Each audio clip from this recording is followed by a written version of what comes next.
siblings of people who have committed murder. Professor John Edgar Wideman, who went to University of Pennsylvania on a basketball scholarship, became a Rhodes Scholar, and then a well-established writer, has a younger brother who committed homicide in Pittsburgh and went to prison. And so he struggles with that in his own writing. And then his own son committed a murder as a juvenile. So people grapple with, why do some people with similar DNA, similar family backgrounds turn out differently?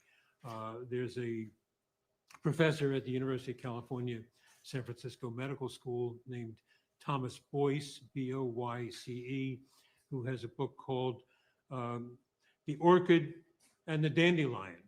And his metaphor there is that some of us are like dandelions. We grow up no matter where we are. Dandelions appear between the cracks in the sidewalk, and they survive into the world and flourish. Others are more vulnerable. And he wrote this book, I think, in part because of the experiences within his own family, where he had a sister who took her own life, and he was kind of grappling with that problem. Why do we turn out differently if we have very similar background environment, some of the same DNA?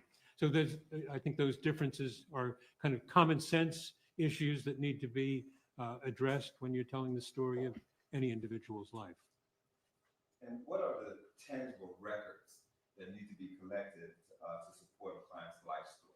Well, anything that's got your client's name on it, and beyond that, whatever records you can get on the family members, caretakers, because sometimes the records of siblings, parents are just as important as the records of the client.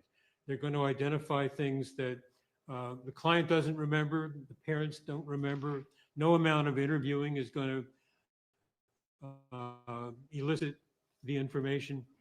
A good example is from a case where the United States Supreme Court looked at the records of a caseworker in Virginia, and it's the case of Terry Williams versus Virginia.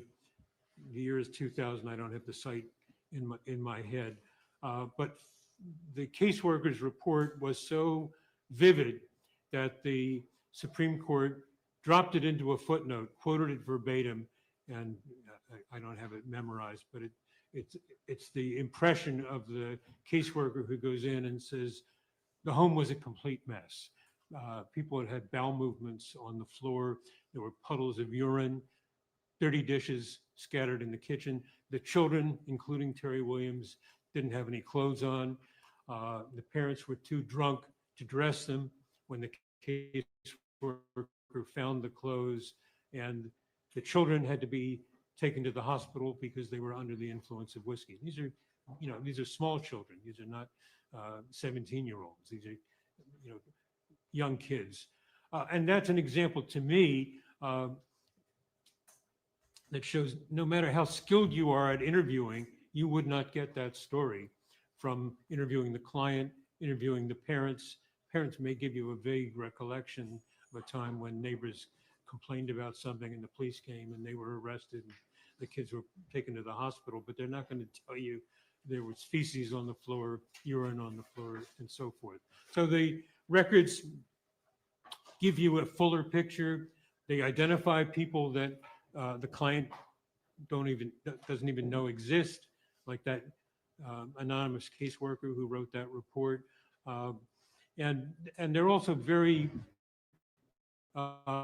helpful for when you are interviewing your client, interviewing family members, because they give you hard dates, where the family was living at a particular time, what school client was attending in 5th grade, and so forth. So they provide what I think of as a skeletal architecture of the client's life. And then the interviews that we do, we usually flesh that out. Question. Earlier, you talked about how, going to the doctor, doctor asked you like about your physical family history going back generations, and you said that's important in terms of mitigation. Why are the previous generations, and is there a limit in terms of the generations that you go back to? Well, the practical limit is it's often difficult to go beyond 3 generations, but just as some vulnerabilities medically, physically run in families, so they also run in families for mental health conditions. This is a brand new field. It didn't exist when I went to college. We know much more about the heritability of schizophrenia, for example. There's a study in Denmark of twins who are separated at birth and raised in different families. And the individuals who have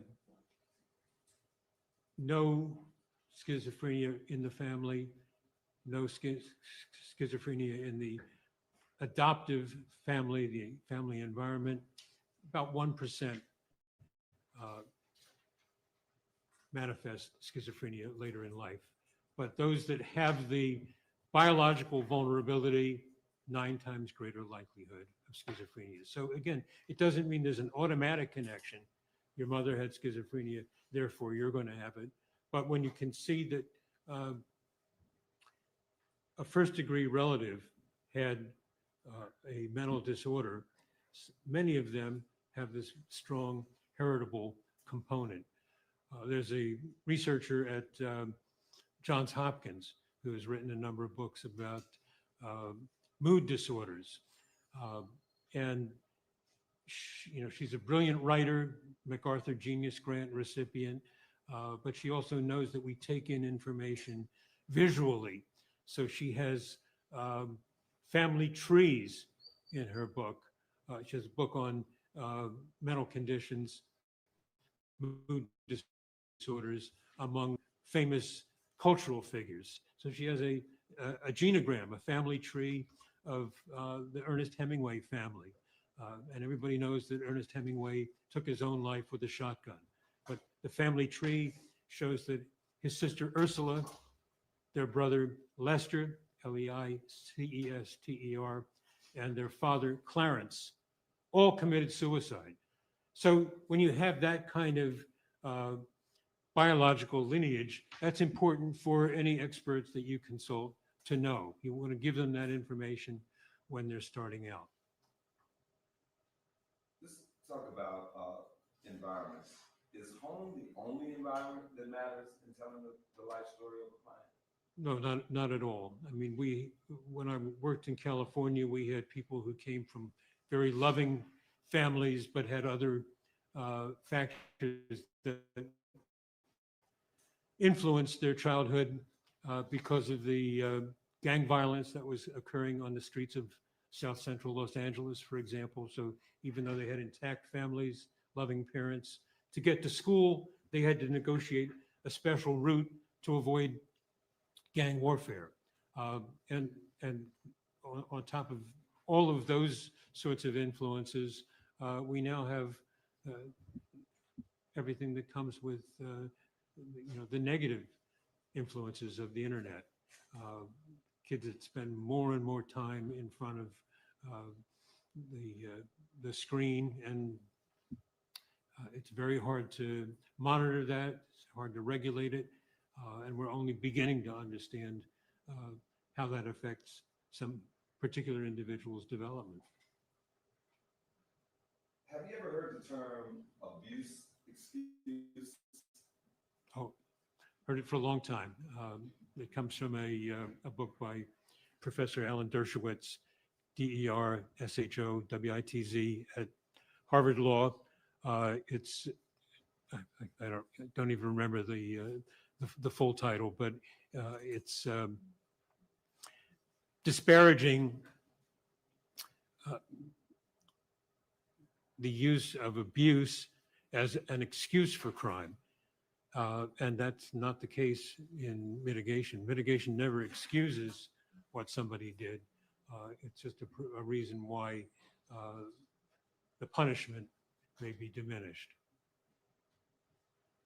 And would you say that there are layers to this issue of abuse and the impact of abuse? Definitely. And so let's talk about also poverty. What are some of the layers of poverty in the mitigation lifestyle? Well, again, almost all of the people who face death penalty prosecutions can't afford to hire lawyers.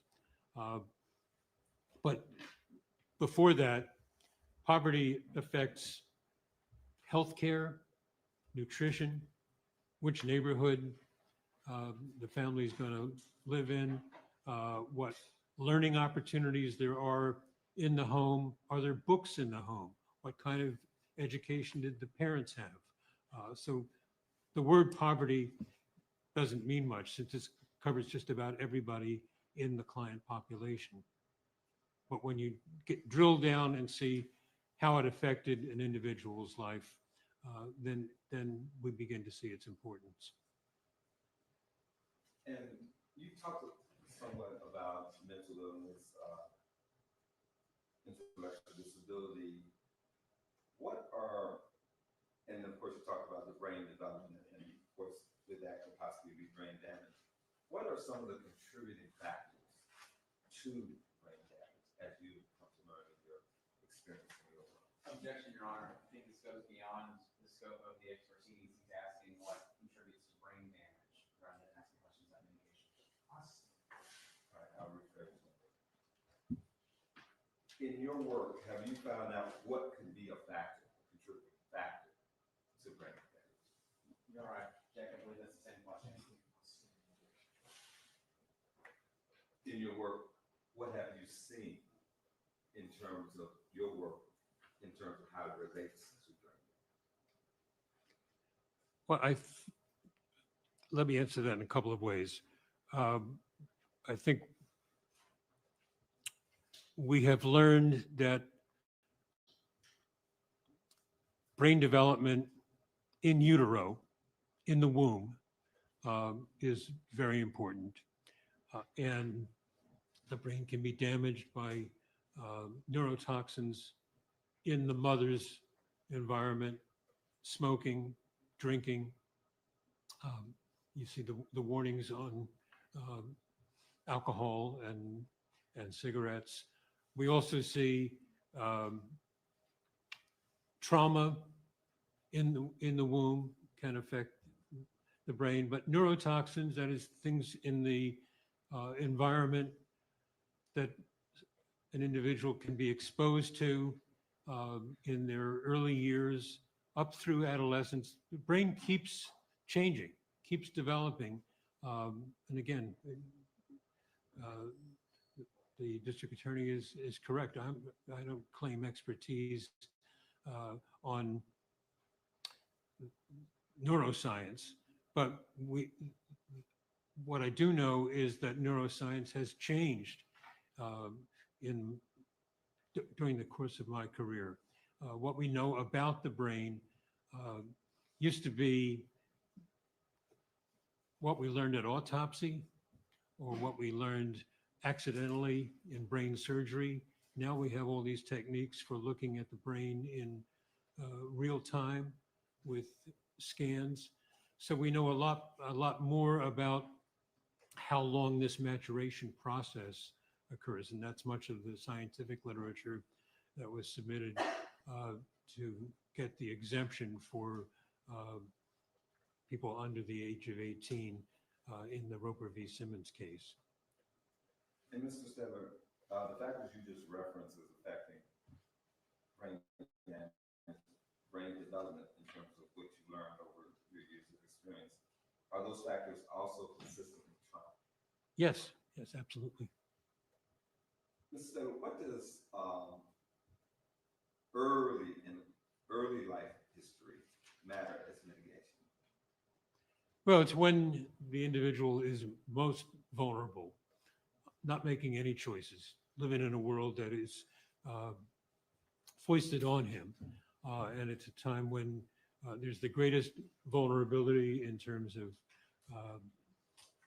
brain development, physical development. Um, it's defining the world for the individual. And have you ever heard the term free will? Oh, yes. Could you compare and contrast the whole free will concept with what you just have to say? Well, I think the classic comparison is an extreme one, which says every choice we make in life is a free choice versus there is some scientists that are completely deterministic, that say everything is just neurons firing and we're not making any choices. I don't subscribe to that. But I do think the choices that we're able to make are limited by all the factors in our early development, whether we're going to be able to get a good education, whether we're going to be able to choose to get an education, to choose to go to college. All of those are limited by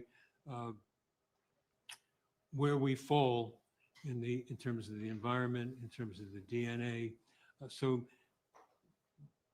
the things that I've talked about in terms of development are things that limit our choices later in life.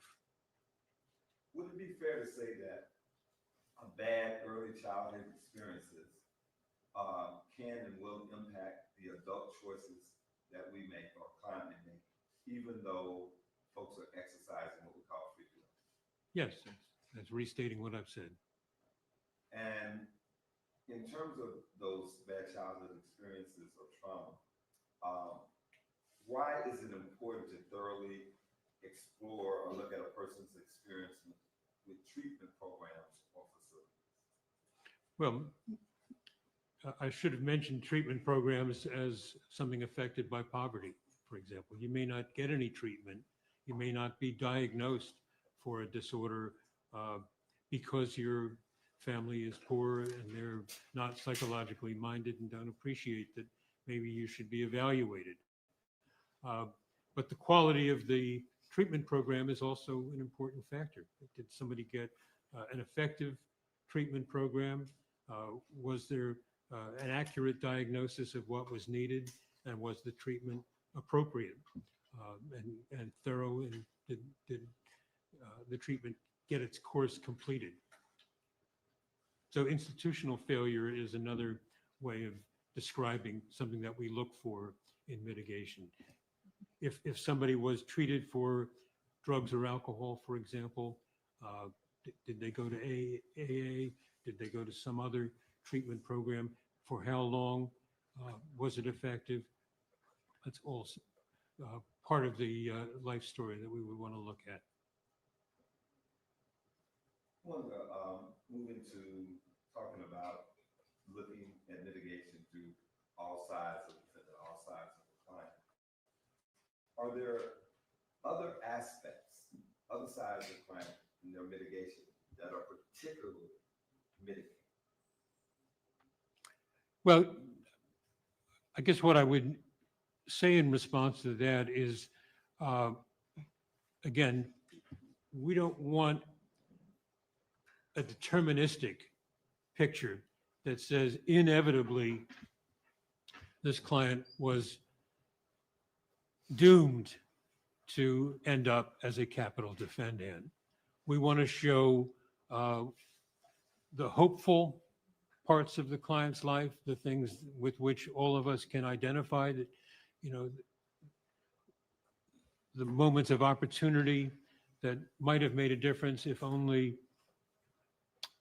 he hadn't changed schools or hadn't lost an important family member. And we want to show the positive things. The fact that, when I talked about institutional failure, the fact that somebody went to AA for 16 sessions shows that they were trying, they were struggling.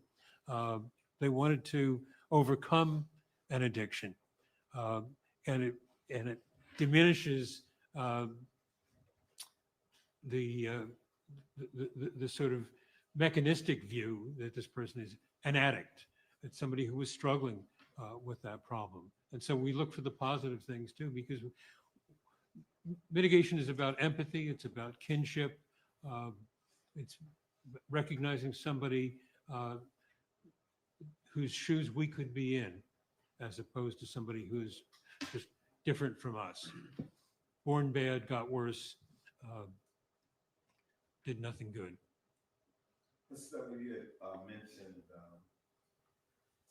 brain damage, intellectual disability, mental illness. I want to ask a little bit about that in terms of those particular areas, especially in terms of adaptive functioning.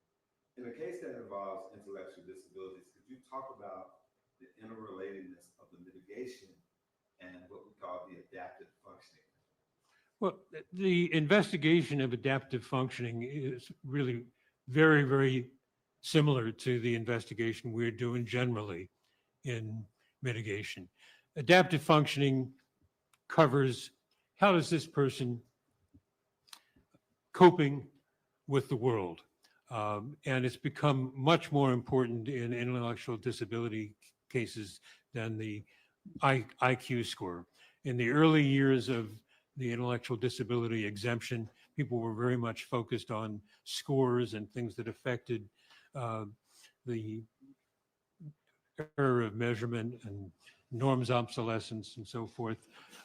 But how somebody navigates the world, the social, practical, conceptual abilities, how somebody performed in school, how somebody learned to play football and follow all the cues that he needed to follow. All of those things are part of the important criteria for establishing intellectual disability, but they're also reasons for empathy, whether you meet the criteria for intellectual disability and exemption from the death penalty or not. And what, you might have said, what are the areas, the domains of adaptive functioning that could be considered? Well, for an Atkins case, an intellectual disability case, you need deficits in one of three areas: conceptual, practical, or social. And that there used to be 15 different categories, and they kind of compressed them all into those three. And most people are going to have problems in school, but some of them may have fewer problems in school, but more practical problems. They just can't learn how to cook, how to form relationships, how to navigate the world, how to change buses, what to do when the bus routes change. So they're all different kinds of things that we look at that are again, part of whether the person is functioning at a normal level. Are these similar or the same type of mitigation that one would present, even if the client was not intellectual? Oh, absolutely. You know, we had a case where the client had an IQ in the 80s, let's say 85. So it was, and this was, I think this was before the Atkins case had even been decided. But we knew when you had a report from the school that your client was, that your child was functioning at this level, that was a lifelong condition. It was going to affect academic performance, vocational choices.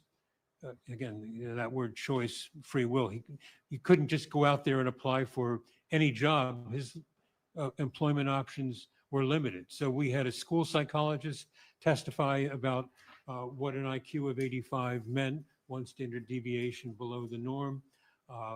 She was an excellent witness because she was used to communicating with parents, explaining what that deficit meant. And then he dropped out of school, went to a vocational counselor who took him to a rote employment job eventually because he wanted to get a job, wanted to work, did some training for restaurant work where they literally had placemats with outlines of the knives, forks, and spoons. So, if you want to set the table, this is where the knife goes, this is where the spoon goes, this is where the plate goes. This young man also wanted to join the Navy as his father had, and could not pass the screening exam. So the naval recruiter liked him, gave him study guides, and I think, a powerful fact in this case was the jury understood, gosh, if only this young man had been a little smarter, a little bit more capable, and had joined the Navy, he'd have been off on a ship and wouldn't have been exposed to these influences on the street, wouldn't have been a suspect in this case. So all of those things are things that are part of that mitigation picture. And I want to just kind of follow up on that. Is that an example where adaptive functioning is relevant, not just in intellectual disability cases, but in cases where folks aren't intellectual? Yes, absolutely. Of course it does.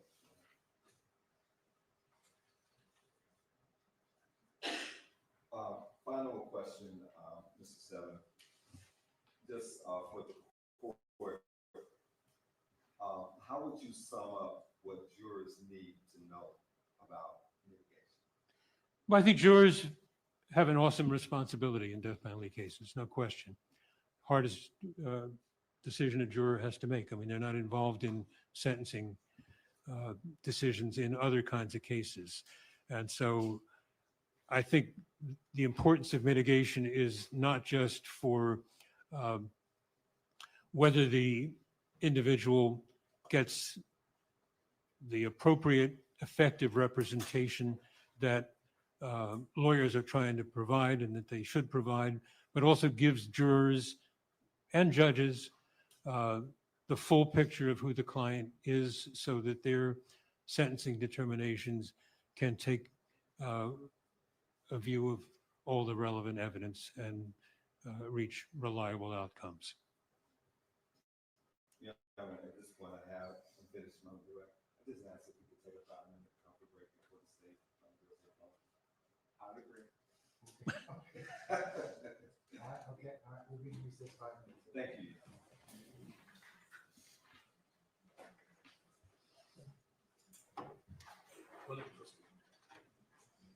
Yeah, let's get a little glass of water.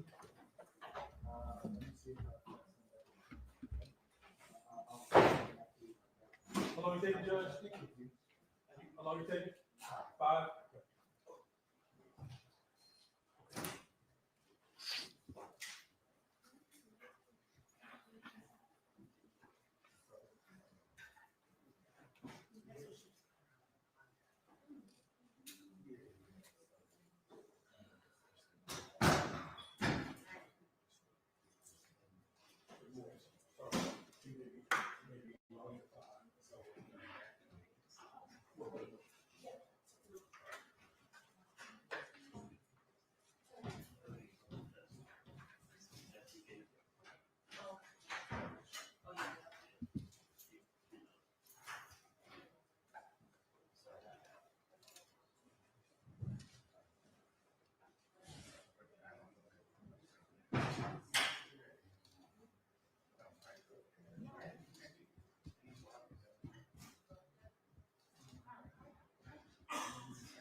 Yeah, the judge is getting it.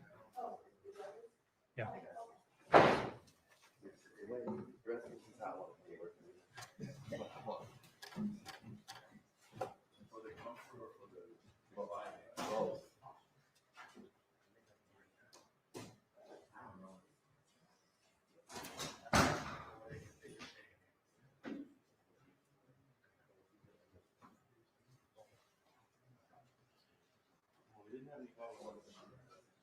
A nice filter system. As long as it's H2O, It is. I'm not arguing. Thank you so much.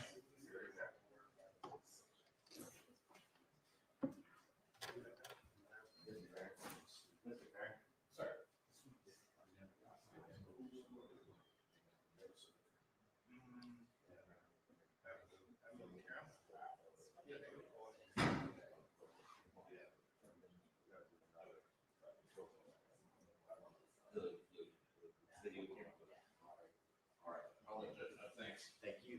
Before I brought it up.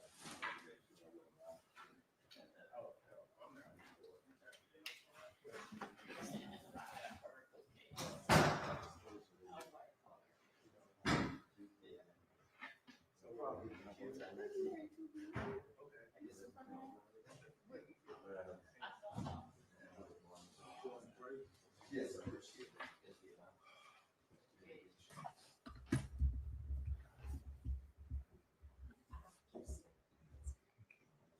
You went from California to New York to Thank you. Atlanta.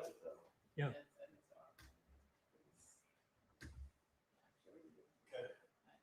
Cameraman. Yeah. Your camera still live?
Senator, good morning.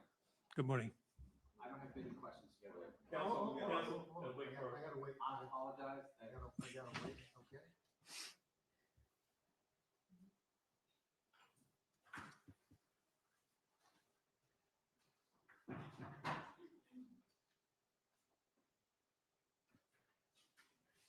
All right, okay. May I please report, Kevin Armstrong, Sean, I will mention that I began one question, but everybody interrupted me because the defendant was not here. I say that to the defendant. So I think it's now afternoon. Not quite. Not quite. Different clock. Sorry. How are you, Mr. Soto? I'm well, thank you. Good. I have just a few questions for you. You testified as to the purpose of mitigation evidence to provide the decision makers with the full picture to help them make their decisions, correct? Yes, Your experience has been from the standpoint of advocacy from the defense side, correct? exactly. So trying to give a fuller picture in the hopes that the defendant would receive a lesser sentence. correct? Yes, that's correct. Okay. In that vein, when you were referring to the purposes of a life story, you were referring to the negatives that come with an ecological perspective and what might happen that are negative in a person's life, correct? Yes, And so potentially presenting the absence of those negatives would be bad mitigation evidence, potentially.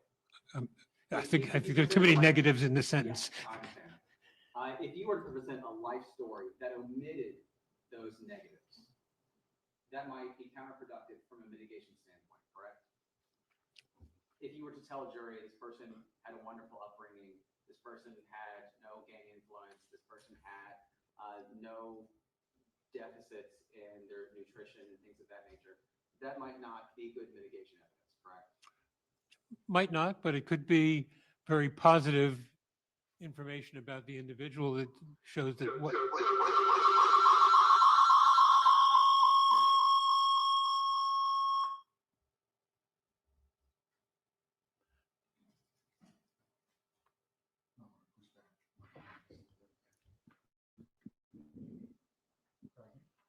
If you could repeat your answer, please.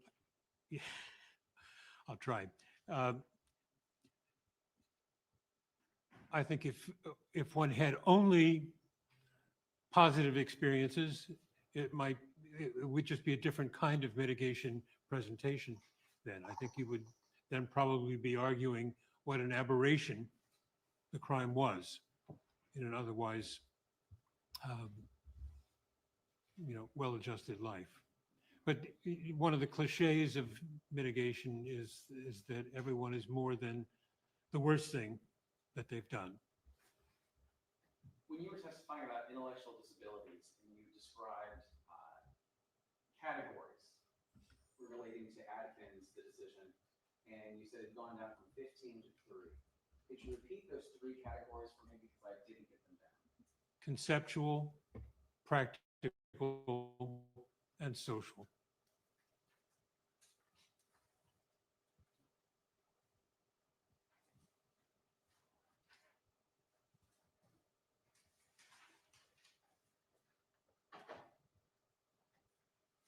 No further questions, John. Any redirect? Oh, yeah. And Dr. Saylor, the permanent temporary excuse for purposes of motion. All right, Dr. Saylor, I'm gonna, Excuse me, Mr. Stetler. Thank you. Mr. Saylor, I'll excuse you for the purposes of this particular hearing and, thank you for your patience, okay? Thank you very much, Your Honor.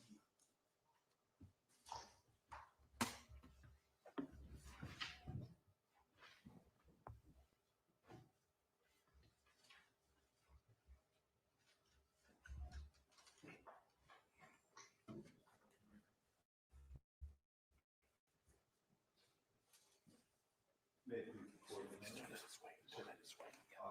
Here arguing on behalf of Mr. Long, motion number 41, a motion to ensure the mitigating circumstances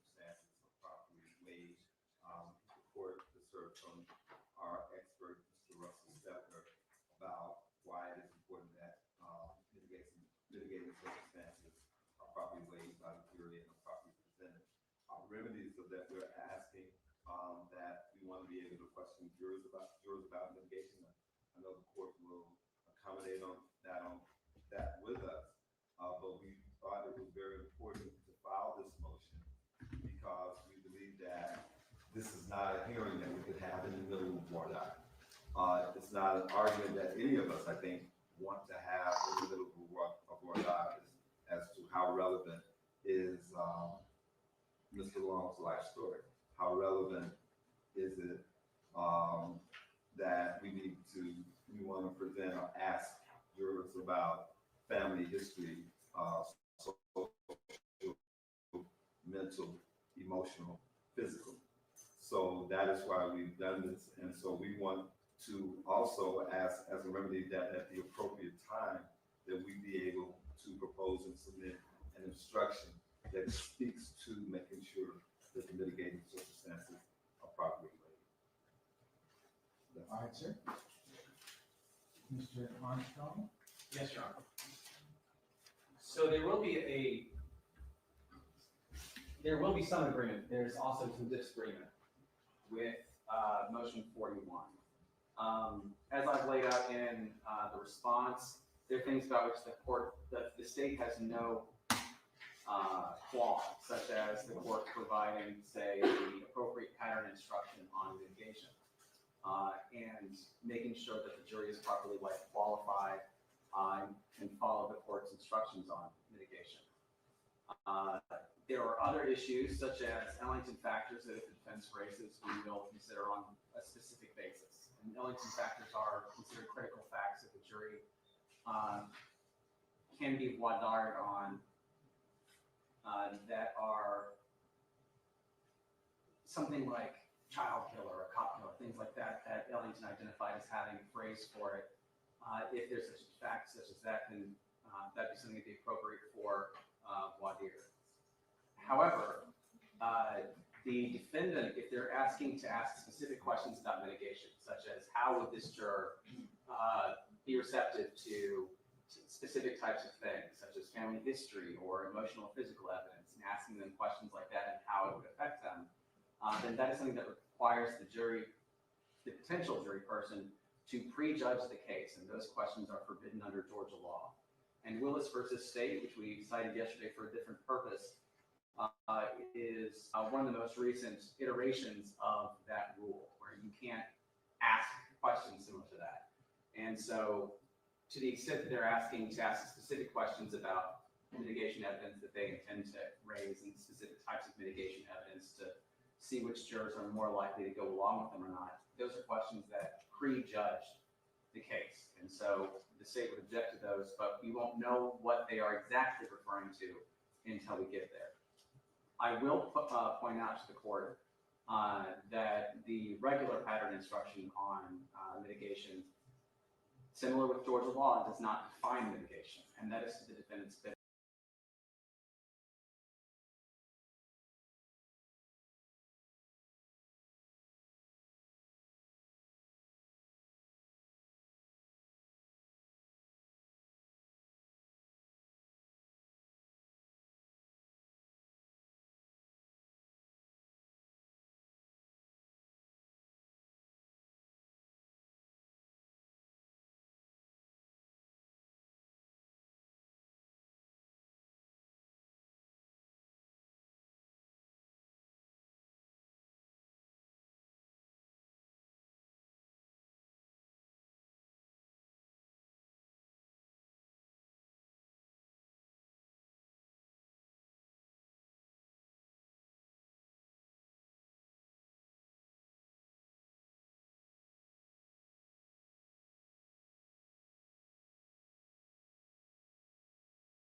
defendant's motion is to mediate circumstances. There are a couple of things that come to the court's mind. Ms. Bell and Mr. Lamar, you'll be able to submit what are questions that you think are appropriate and proper. I do agree with Mr. Anderson. You cannot ask questions that ask the jury to prejudge the case. I understand how important mitigation evidence is, but there's a time and place for it. So, not to say that I will not permit you to present mitigation evidence, but I'd ask you to follow the law in terms of those questions are acceptable for the purposes of one dire. In terms of an instruction, if it should get to that point, and I'll consider any lawful instructions to include the pattern instructions that are based upon what evidence is presented in this case. So what I'm going to say is I can't really move on at this point in time because I don't have anything specific to look at, either in terms of questions or in terms of jury instructions. So I'll defer ruling until such time as I have questions that prompted me. But just generally as mitigation circumstances, I don't believe that you'll be able to get into the jury during one dire itself unless they are asked in terms of, as Mr. Anderson pointed out, critical facts. So that's distinguishable between and other case law, which is distinguishable. So, like I said, without anything specific, I'm at a loss to rule with some particularity. Okay. Yes, Your Honor, and I'd just like to respond both to Mr. Armstrong and to the court. That is always where the kind of rubber meets the road in terms of what we see as possibly prejudging cases. But I would say to the court and to the state that to make sure that mitigation receives its proper due, you have to have jurors that are willing to hear. And I will use an example. I know the court says we don't have anything, but let's just talk about mental illness, right? Asking a juror what they think about mental illness is not shocking your mitigation. It's not shocking or asking them to prejudge, because if mental illness, let's just say it's a defense, or it's going to be, and it will be presented possibly in penalty phase. That is not asking them to prejudge the case. That is an element of the case, element of mitigation that when we ask them the three questions, the questions about will they consider life with, will they consider life without, will they consider death, they have to take into account all of that. So a lot of times in the cases I've done, that's where the argument falls. You're asking them about mental illness, you're shocking your mental illness. No, that is part of it. So If you decide to present that as part of your case in chief, well, and you can certainly, the law presupposes that you're not required to present anything. However, it's a very fine line about what you can get into in terms of asking the jurors about specific things to prejudge the case. So take a look at that case law again, because I am. Right. And I'm gonna look at it in terms of whether or not it can be asked or not. So that's the only I can guarantee that I'll do at this point without anything more. Right, and I just want to say to the court, I clearly understand what you're saying, but I ask the court to also consider that jurors have to be able to consider mitigation evidence. And if a juror cannot consider mitigation evidence, if the juror says, forget that mental illness stuff, that's just, y'all gonna put the doctors on and stuff like that. We need to know that. We can't wait until they're in deliberation and then we find out the juror said, man, I don't believe in that mental illness stuff. We need to hear that beforehand, so at least I have a chance, or the state has a chance to strike that person. But I understand what the court is saying, but I just use that as an example of many times the back and forth between the state and the defense in these cases. Well, you submit the question, Yes. and then I'll take a look at them, and based upon what is case law and other arguments, I'll rule accordingly. But I understand that there's a fine line between you're not required to present anything. So, but then again, on the other hand, there are other issues if you try and insert things that might be in violation of case law. Okay, so I got to take a look at it, to be honest. There's no way I can rule on it quite yet. Very well. I can't at this point. So, all right. Okay. All right, folks. The hours 10 after 12. Only takes me much, and we'll come back at 1:10. So, Mr. Anderson and Mr. Armstrong, and Mr. Lamar, if you all prepare super board, just saying that I will move in terms of mitigation action number 41. I'll just take without looking at the specific questions you're going to ask. I can't kind of look at it in context, okay? And the other thing I also want to say that I will take a look at whatever and your instructions as appropriate. Should we come down to that and determine that based upon the facts and evidence in the case, okay? Yes, sir. All right. Okay, so when we come back, we'll take up some other motions that we'll take up today. I think that's the only one you have that has evidence. I mean, has testimony, correct? Correct. Okay, all right. Before we go off, folks, from the AJC, you got, I should say, from Channel 2, you got to cut your camera off when we are not in court, okay? Okay. Okay, because you can't film anybody else or anything that's going on in the courtroom, okay? Just want to remind you about that. We did see, somebody told me, they called me, said the camera was on, okay? All right. Well, all right, that's the only thing else I have. So we'll see each other at 1:10, okay? All right, we recess.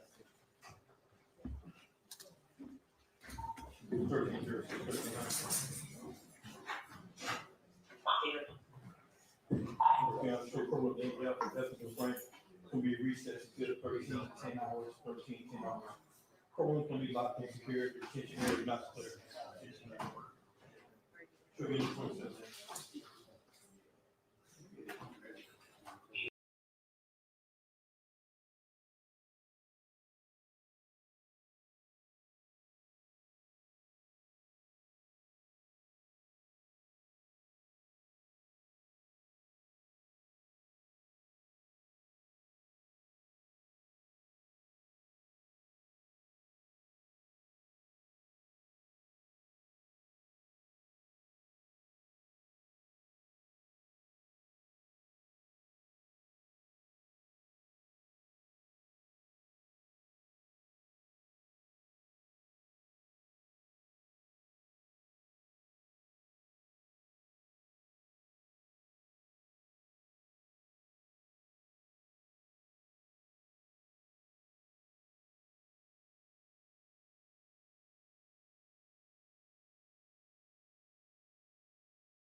Welcome to the mic, it's the Dennis Byron Show. Breaking headlines, truth in every flow. From courtroom seats to exclusive shots. Journalism raw, yeah, Byron calls the shots. Subscribe, stay woke, now let's get in the know. It's the Dennis Byron Show. Dennis Byron Show. It's the Dennis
bank, and he actually talked to me.